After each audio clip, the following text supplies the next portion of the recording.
बहुत स्वागत है। वैसे तो कक्षाएं कई हुई हैं, परंतु आज बच्चों की स्ट्रेंथ को देखते हुए ये सोचा कि क्लास वीडियो बनाया जाए। मैं डॉक्टर ममता पांडे, गवर्नमेंट कॉलेज ऋषि नगर में पॉलिटिकल साइंस के असिस्टेंट प्रोफेसर हूँ। मुझे 2 पीरियड अलॉट किए गए हैं आपकी क्लास में। फर्स्ट पीरियड है मेरा और फर्स्ट पेपर में जो है आधुनिक भारतीय राजनीतिक विचार है, प्रथम पेपर है लोकेश। ठीक, अभी जो पीरियड है 9th का वो है अपना आधुनिक भारतीय राजनीतिक विचार के अंतर्गत मैं पढ़ाऊंगी आज फर्स्ट यूनिट में राजा राममोहन राय। राजा राममोहन राय जैसा कि इनको राजा की उपाधि दी गई थी इसलिए इनको राजा कहा गया, परंतु केवल राममोहन राय को कई समझते हैं। फिर उसके बाद उत्तरोत्तर इनके विकास को समझेंगे, फिर राजा शब्द की उपाधि के बारे में बताया। राममोहन राय का जन्म 22 मई 1772 को बंगाल के हुगली जिले के राधानगर गांव में हुआ। और कहा यह जाता है कि इनका परिवार अत्यंत रूढ़िवादी परिवार था। और देखिए ये विवादास्पद है, जस्ट अपोजिट है कि जितने ही ये रूढ़िवादी परिवार में थे और जैसे जैसे उत्तरोत्तर अपना जीवन का विकास करते जाते हैं, इन्होंने क्या अपने परिवार, क्योंकि उस समय जो बंगाल क्षेत्र था सामाजिक असमानता और सामाजिक उसका पतन एक तरह से हो रहा था, क्योंकि जो बंगाल प्रांत था वो अंग्रेजों का शासन का प्रमुख केंद्र था। तो यही वजह था कि वहाँ मिशनरीज जो थी वो अपना प्रभाव बढ़ाई हुई थी और अंग्रेजी शासन का वहाँ ज़्यादा प्रभाव देखने को मिलता था। तो उन्होंने धीरे धीरे इसका विरोध किया और उत्तरोत्तर उन्होंने भी प्रयास किया कि हम भारत के जनमानस में ये चीज़ों को दूर करें। इनको कई भाषाओं का ज्ञान था, 6 भाषाओं का इनको ज्ञान था। पहले तो इनकी बंगाल भाषा में इनकी शिक्षा हुई, फिर उनको अंग्रेजी, उर्दू, फारसी, अरबी इन भाषाओं का ज्ञान था। और देखिए जब यदि व्यक्ति को इन भाषाओं का ज्ञान है तो उन्होंने क्या किया, इस ज्ञान के लिए उनसे संबंधित जितनी भी किताबें थी उसका उन्होंने अध्ययन किया, विदेश यात्राएं की और अध्ययन किया। तो उन्होंने देखा, जब स्वतंत्र देशों में गए और उन्होंने देखा स्वतंत्रता किसे कहते हैं, समानता किसे कहते हैं, स्त्री समानता किसे कहते हैं, जातिगत भेदभाव कहाँ पाया जा रहा है, जातिगत भेदभाव नहीं होना चाहिए, कुरीतियाँ नहीं होना चाहिए, अशिक्षा नहीं होना चाहिए, ये सब चीज़ें उन्होंने शिक्षा किताबों के माध्यम से भी देखा, अन्य देशों की यात्रा करके भी उन्होंने देखा। जैसे जैसे उन्होंने अपने जीवन में विकास किया उन्होंने इसका पहले उन्होंने ईस्ट इंडिया कंपनी के जो शासक थे उनके यहाँ उन्होंने नौकरी भी करी ईस्ट इंडिया कंपनी में, लगभग 10 वर्षों तक करी है। और उसमें ये जो है दिल्ली के दीवान के रूप में इन्होंने वहाँ जो दिल्ली वहाँ के अंग्रेजी प्रशासक थे उनके दीवान के रूप में उन्होंने वहाँ नौकरी की और बाद में उन्होंने नौकरी को छोड़ दिया। और नौकरी को उन्होंने इसलिए छोड़ा कि उन्होंने फिर अपना सारा जीवन भारत के पुनर्जागरण में, पुनर्जागरण का मतलब क्या है, जागरण मतलब तो अपन जानते हैं नहीं जगना, परंतु जैसे कि मान लीजिए जब भारत सुप्तावस्था, जब जैसे जैसे अंग्रेजी शासन का प्रभाव भारत में पड़ने लगा तो भारत सुप्तावस्था में चला गया। मतलब भारत अपनी उसकी परंपराएं थी, जब उसकी अपनी अच्छी जो भी उसकी धरोहर थी उन्हें व्यक्ति भूलता जा रहा था।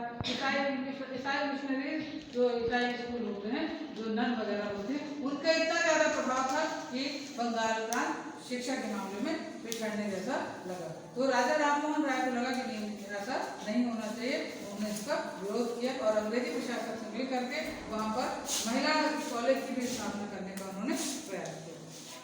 धीरे धीरे जब विकास होता है तो आगे देखा 1815 में उन्होंने आत्मीय सभा की स्थापना की। ये भी धर्म से संबंधित थी ताकि समानता की स्थापना हो सके और ये भी एक संगठन था। फिर अपन ये देखा 1828 में राजा राममोहन राय द्वारा ब्रह्म समाज की स्थापना की जाती है। और ब्रह्म समाज की स्थापना, और ये यदि अपन देखें कि राममोहन राय किसमें ज़्यादा प्रसिद्ध हुए तो ब्रह्म समाज की स्थापना, ब्रह्म समाज की स्थापना 1828 में होती है और इनका निधन 1833 में होता है। ये चीज एक इम्पोर्टेंट बात यहाँ बनता है कि राममोहन राय को राजा की उपाधि कैसे दी गई। तो राजा की उपाधि उनको इस तरह दी गई कि मुगल कालीन सम्राट अकबर द्वितीय का पेंशन का कुछ प्रकरण था और उनको वहाँ पर ब्रिटिश शासन के पास ब्रिटेन भेजना था, तब अकबर द्वितीय ने उनको राजा की उपाधि दी थी। अब यदि ये प्रश्न उठता है कि इनके गुरु कौन थे राममोहन राय के, राजा राममोहन राय ने रविन्द्रनाथ टैगोर को अपना गुरु माना और उन्हीं के उनका अनुसरण करते थे। अब अपन को ये देखना है कि आखिर ब्रह्म समाज में था क्या। क्योंकि इसमें आपकी टिप्पणी भी आएगी, ब्रह्म समाज के बारे में टिप्पणी लिखिए। तो ब्रह्म समाज की स्थापना उन्होंने की, इसलिए एकेश्वरवाद जैसे इसके नाम से स्पष्ट है एक। उन्होंने त्रिदेव का विरोध किया, ब्रह्मा विष्णु महेश का उन्होंने विरोध किया और उन्होंने कहा नहीं, त्रिदेव कोई चीज नहीं होती, कोई भगवान नहीं होते, एक व्यक्ति एक मतलब जितने भारतीय हैं उनको एकेश्वरवाद का करना चाहिए, ईश्वर एक है और पाखंड रूढ़िवादिता इसका उन्होंने। अब अपन ये देखेंगे कि सामाजिक विचार में क्या है, परंपरावाद का उन्होंने घोर विरोध किया। देखिए जितने ही परंपरावादी लोग परिवार को जन्म लिया था उन्होंने विरोध किया। जब उन्होंने सती प्रथा का विरोध किया, सती प्रथा के बारे में कहा जाता है, मैंने उस दिन एक दिन और आपको क्लास में बताया था कि जब इनके बड़े भाई का निधन हो जाता है तो भाभी को बलपूर्वक जो चिता जलाई गई थी उसमें इनको कूदने के लिए कहा गया, कहा आपको सती होना पड़ेगा। तो उस समय उनको बाल्यावस्था से थोड़ी बड़ी उम्र थी, तो इतनी उम्र नहीं थी वो उसका विरोध कर सके, तो उन्होंने अपने परिवार में ऐसे बोला था। तब उन्होंने कहा तब उन्होंने एक, क्योंकि इतनी भाषाओं का उनको ज्ञान था, उन्होंने पुस्तक भी लिखी है और 1829 में लॉर्ड बैटन की सहायता से उन्होंने सती प्रथा का विरोध करने का प्रयास किया।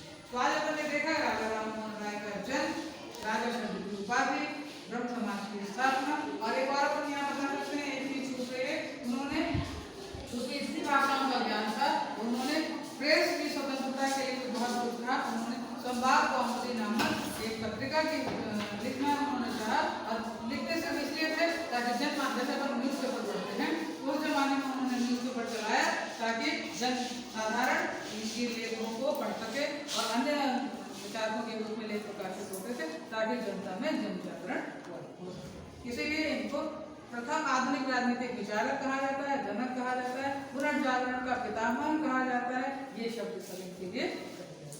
तो आज मैंने आपको जितना बताया इससे आपके बहुत सारे ऑब्जेक्टिव प्रश्न कंप्लीट